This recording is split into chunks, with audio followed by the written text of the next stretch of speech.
John, let's start with Luke leaving, shall we? How was that experience? He came in obviously to speak to you all. What was that like to find out he was going to be going? It was. We really appreciated him saying goodbye. I think the way he started at the club, the way he continued, and the way he ended was in a very professional manner, very respectful manner. We had the privilege of knowing first, or knowing early, so we knew long before it was dropped, which was great. And look, we knew that a manager of his caliber, you always have to understand that there's going to be other clubs wanting his services. So we as a team, we've been united. We'll stay united, and we wish him all the very best. But understandably, it's been a tricky week for people adapting and knowing new roles. But football remains the same. The goal is the same, and we'll keep pressing on. But yeah, it was big news, and together we're collectively staying united, and we'll push on. He's been linked with a few jobs, but then in the end, it's a championship club where he's worked before, close to home. Did it? I wonder if it took you a while to understand the reasons. I don't know, but did you kind of understand the reasons for him going? You know what? I think, in all honesty, the gaffer he didn't need to explain why. I think all of us, we all aspire and achieve to play at higher levels, to provide for our families, to be based in a location that would be close to the people that we love most. Like, you don't have to understand, all the ins and outs, but he did come in and explained his reasonings, and we really appreciated that. But we all have professional desires, and that's why we're at this special club, to help this club to go higher. The fans want to be higher. We all want to achieve and aspire. So we get it. Of course, there's logic, but then there's also the heart, and so we can understand. But because there's been relationships formed over the space of the last year and a half, we're not robots. He's not a robot. There are emotions and that you have to deal with and process. But the manner and beast of football is that you don't have much time. I like to say the marathon continues, and we have to keep pressing. Games coming thick and fast. Coming off of a busy period over Christmas, we had a bit of a break, which is a bit of a blessing, I guess. We had time to train and regroup, and we go again. So yeah, I think he more than merits an opportunity to manage at a high level. We desired it to be with us, but we'll get there as well. What did he do personally for you, John? I said to him, I had a couple of words to say on behalf of the players before he left, just thanking him for helping us to grow as players, of course, but also as people. The way that he carried himself, the way that he treated those in the building and outside the building whenever he interacted with fans, and the way he spoke. Very gifted man. But sometimes you get men who are gifted who don't have humility. And I think for those who encountered him, they could understand what a humble man he was. And he served the club really well. He served the club really well. And his focus was always the club. And yeah, obviously I came to the club off of the back of a period outside of the game, 4 months to be exact. So I was trying to find a home to play football and push on and enjoy and crack on, and coming in under him and understanding his way of thinking, his way of seeing football. It opened my eyes up a lot. And I know coming towards the later stages of my career now, but it felt like I was a young youth team player learning tactics, learning mindsets, learning footballing structures for the first time. And so, yeah, he has a very unique way of seeing football, which is wonderful. But the other side as well, the human side, he had a very special connection to the players. And so, yeah, it was an honour working under him, for sure. How's this week been then? Three people in charge, but one of them, of course, being a teammate in Jim O'Brien. So how has this week been adapting to all of that? I think the club in general, they've done a wonderful job of recruiting great characters. And we've seen that this week with Joao, with Tom Wheel, with Jim stepping in, senior players stepping up.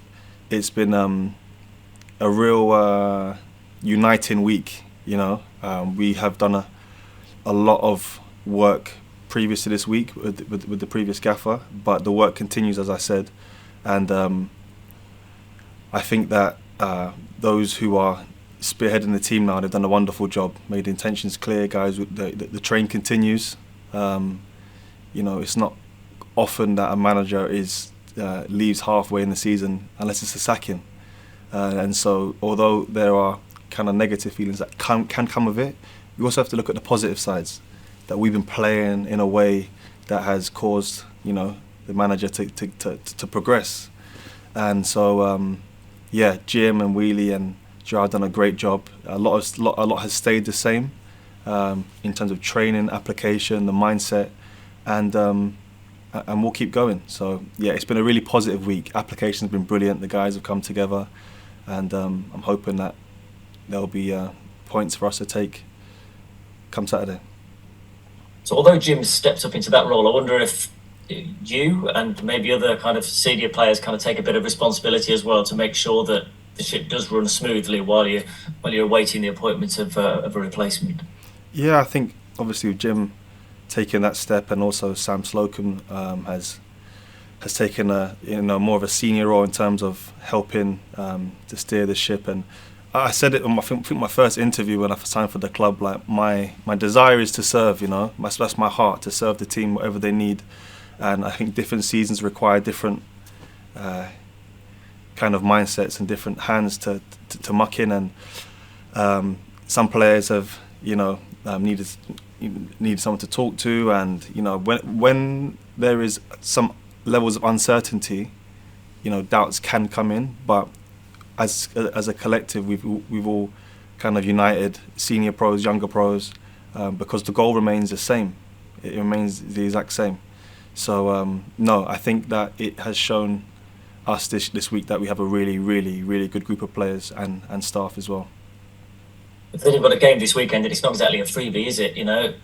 Challenging for what you want this season. 3 points up for grabs this weekend. But whatever's happened behind the scenes over the last week, you've got to kind of go out there and try and get the points again, haven't you? That's it. And I think wins.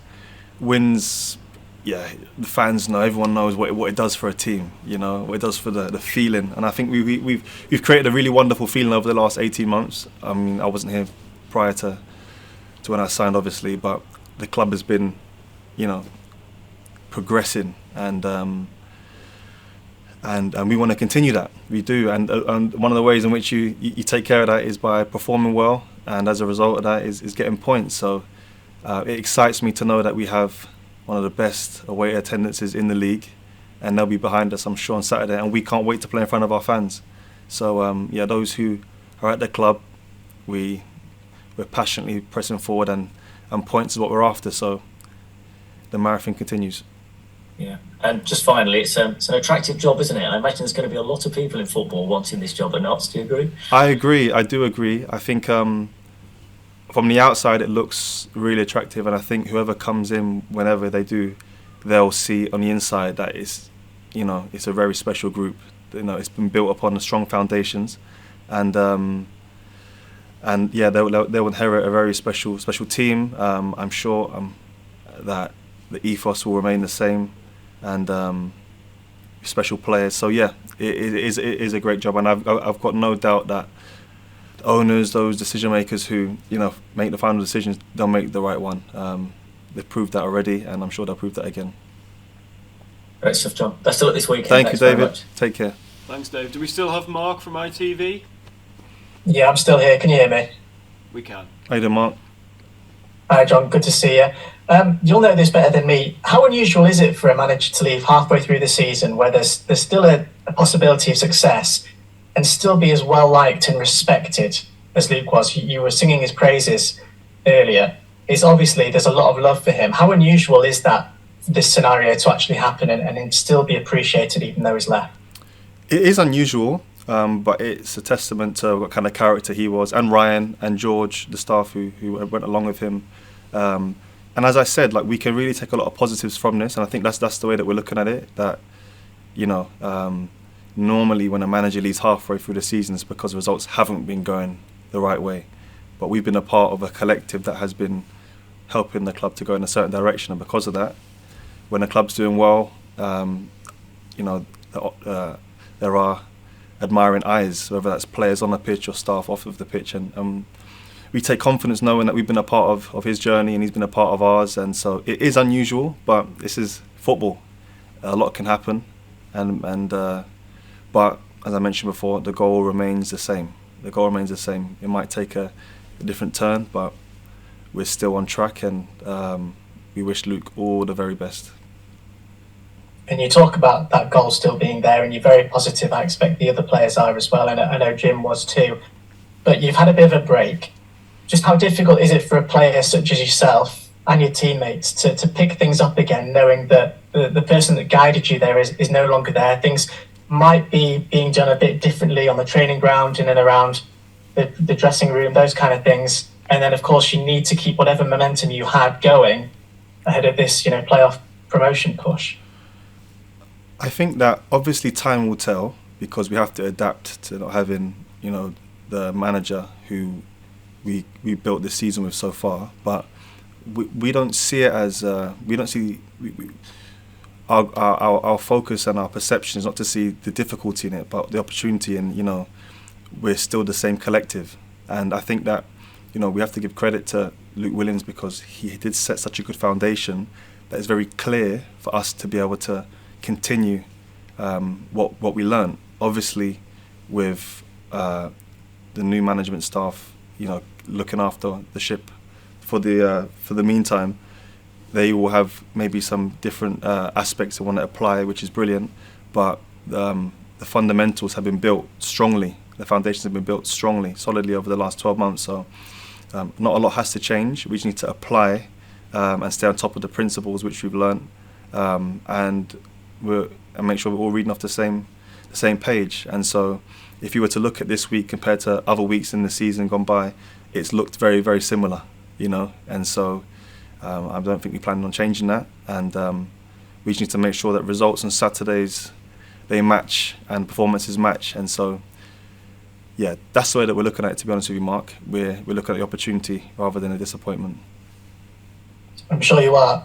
In terms of the foundation that you say Luke's built and the ethos that is around the place, just looking a bit further ahead, when somebody permanent does come in, that's a difficult situation for them to come into, because of the standards that you all are used to a certain way of doing things that's, created a lot of success. I'm wondering, as players, do you ever feel, and in this instance especially, John, do you feel that you should have a say on perhaps who should come in and whether they fit with the players that are here, the way that you play, and what's already been created there? I think the way that we have a say is by the way that we play. By the way we play on Saturdays, or whenever the game is, we show a certain style of play. The way that we build possession, the way that we try to control games. I think that's the way that we have a say, by performing, by applying ourselves.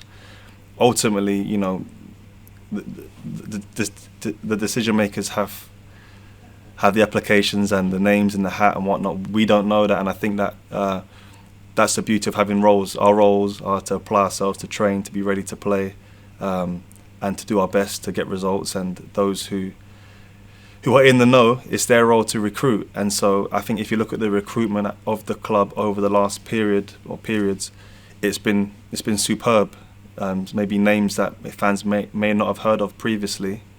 I was speaking to Ruben Rodriguez when he was at the club, and I was trying to figure out his past and where he was and how the club recruited him. And he wasn't a player on many clubs' radars. Langstaff, of course, he scores a lot of goals, but still, the club saw that he would fit the system. Other players as well who've come in, players who've been taking the league by storm, like Dan Crowley and Jody Jones and other players. The club know what they're doing, and we take a lot of confidence from that. Okay, right now there might be a bit of uncertainty as to when and who, but we know that when the decision is made, it's going to be one that's the club they're confident on, and so we trust their judgment. And as I said, Mark, the way that we have a say is just by doing our job on the pitch. And just generally, John, from your experience, when a new manager does come in to a place that are used to having things done in a certain way, should there be a meeting of halves, or should the players bend towards the manager more, or should the manager bend towards what's already been there, or is it a mixture of all of those things to make something a success when it has to start from you? Whoever comes in I'm sure he'll be a man with a lot of footballing wisdom and experience, or enough to know that what happened previously was very successful. So I think a manager, he has to be able to see that, respect that. But everything, I believe, rises and falls on leadership. And so he's coming in to lead, and we're coming in. We're here to dig into what he wants to, the way he sees football, because you can't read off two different pages. There has to be cohesion to be able to, trust leadership and trust, the gaffer's desires. And so that's why I go back to the club's recruitment. I believe that if you look at the way that Birchnell, the previous manager, desired to play, the way Luke Williams desired to play, I think that Notts County is known to be a team who play a certain way, and I think that the board will look at that and look for a specific character who fits that ilk. But look, every manager is different. Every manager is different, and we wouldn't expect someone to come in and be Luke Williams. We wouldn't expect that, And so, as individual players and as a group, we've learned things that has helped us as individuals, but also things that helped us as a collective. And of course, that's the thing of having a team. Everyone has their opinion, and we'll give our opinions of how we see things. But ultimately, the manager's there to lead, and we are, we'll do our job to carry out instructions that we receive to the best of our ability. Brilliant, John. Good luck for this weekend. Thanks a lot. Thank you. Much appreciated, Mark. Thanks, Mark. Last one is Jordan from Notts TV. Hi John, how are you? Hey, Jordan, good to see you, my man. You okay? Yeah, not too bad. My first question is, in terms of a new manager and a new prospect of a manager coming in, I suppose it's like any human instinct. If I had a job and my boss left, I would be just naturally curious as to who's going to come in, because it would affect me in some way. How hard is that to put that at the back of your mind for a minute, because you do have a game in a few days' time, because obviously that probably want to take over and you just want to end up finding out who it might be. Yeah, as you said, natural instinct is, okay, someone's left, who's coming in? And maybe for the first day and a half there was that, okay, is it going to be this week? But I think the nature of football is you have to train, there are meetings, there's game prep, there's a lot that we do here behind the scenes, obviously at any club. And so we have work to do, and we can't control who comes in. That's out of our hands. And what we can control is being ready to training well, looking after our bodies, making sure that we're in tune for the games coming up. And so, of course, look, we're all curious to know, but that's not the overriding feel or focus at the club. It's game Saturday. We're behind Jim, Tom Will, and Joao to make sure that we're ready for Saturday, and we're going to go to Grimsby with 3 points in mind. So honestly, that's where we're at. I don't think there is much space or time to be able to exert a lot of energy and focus on wondering who's coming in. I think David mentioned it earlier in terms of now Jim's obviously come and taken in that role. Do the other leaders in the squad kind of lift everyone up as well, help do their bit as being quite a bit of a leader? Do you find that you're just naturally, in terms of man management, you're taking on a few people that you're closer with if anyone needs a bit of support or anyone needs a bit of like motivation or someone just there to talk to about it to kind of get them gearing again? Do you find that as a leader you're doing that? I think a lot of people have stepped up, and I think that one thing that we have at this club in terms of our team is we have a really strong bond, and so you can tell when someone's feeling a certain way, even prior to this news dropping. Before we're players, we are people, and obviously people could be going through family stuff and whatnot, and so stuff affects players for sure. And this news, it could have affected a lot of players, but the way that we've come together, it's been really beautiful to see. And so yeah, I mean, look, as I said, I look for ways to serve, and I look for players who I can come alongside and talk to, and because I think sometimes we'd rather carry things than speak about it, but yeah, healthy convo is really important. And so the guys have responded brilliantly. The standard's been brilliant, application's been really good. And so yeah, if anyone, the boys know what I'm like. I'll always ask them how they're doing regardless of any news in football, so that hasn't changed. I'm looking forward now. I suppose when you have a gap, a weekend where you don't have a game, I'm guessing it feels like quite a long break from when you last got on the pitch. How excited are you to get back and back to the routine of it again? Yeah, we don't really complain with days off. We like days off because we train so hard. But in all honesty, that Saturday it felt like, oh, we would love a game today, just to play and just to, you know. I think the first session we had after the news, it was nice just to get on the training pitch and train, because that's one of the ways that we bond most as a team, by training together, by competing. So yeah, look, we've had a bit of a break. It was a heavy Christmas period, a lot of games, and so we're looking forward to the next run-in of competing and trying to stamp our authority in games. So yeah, that's what we're looking forward to, and that's what we're preparing for. And lastly, I know as a football fan myself, when you're coming up against a side that have just lost their manager, for the most part, that fan base will be, all right, we can have them here. This is the game, we can catch them. Do you think that this is a time for you guys to step up as a unit, because you're all in the same situation, to shut that down completely and grab those 3 points for a team that will probably be really up for it? Absolutely, it's a really good point you raised there. I think whenever there's a bit of instability at a club or a bit of uncertainty, you think, okay, let's capitalise. But actually, I've seen many times when there has been a change in management or a change or shift at the club, the players, sometimes there's been occasions where they've performed to a level that the fans haven't seen for a long time. And so I think our performances have been good, you know, over this last period, and our goal is to perform better than we have performed, you know, to keep pressing, to keep pushing, to keep the train going in the right direction. And look, you know, we've come up to this division, we're in a good position, and our goal is to be in a better position. So come Grimsby on Saturday, that will be our focus.